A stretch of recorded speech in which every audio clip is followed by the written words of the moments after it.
ए drop चलिए a drop of each of the following is placed separately in 4 slides which of them will not coagulate. तो drop ली गई है सबकी, ठीक है, ब्लड सीरम की, इसकी, उसको रखा गया है 4 अलग अलग स्लाइड्स पे, और फिर बताना है कि कौन सी जो है वो कोगुलेशन नहीं होगा, जिसके अंदर क्लॉटिंग नहीं जमेगी, खून का थक्का नहीं जमेगा किसमें, ठीक है। तो पहला दे रखा है ब्लड सीरम। अब ब्लड सीरम क्या होता है, देखो, एक होता है आपका प्लाज्मा। प्लाज्मा में से सीरम किसको कहेंगे, देखो इसको सही से लिख देते हैं। सीरम होता है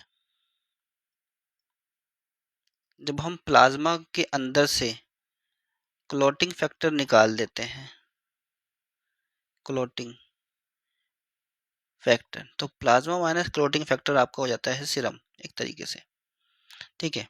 अब कौन सी चीज जिसमें क्लॉट नहीं होगा, तो सीरम के अंदर कोई क्लॉटिंग फैक्टर नहीं है, इसलिए इसके अंदर क्लॉट जमेगा नहीं, तो ब्लड सीरम जो है वो आंसर राइट है। फिर नेक्स्ट है आपका sample from the थोरेकिक duct of lymphatic system, कि आपने जो है लिम्फेटिक सिस्टम उसका जो थोरेकिक डक्ट है वहां से सैंपल ले लिया, तो उसमें तो आपका देखोगे वो क्लॉटिंग फैक्टर्स रहेगा, तो ये क्लॉट करेगा।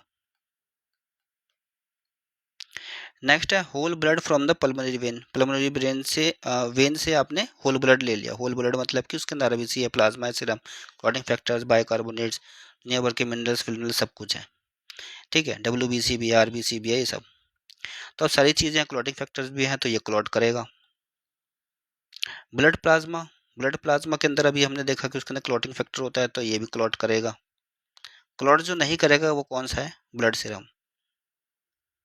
तो राइट आंसर आपका ए है।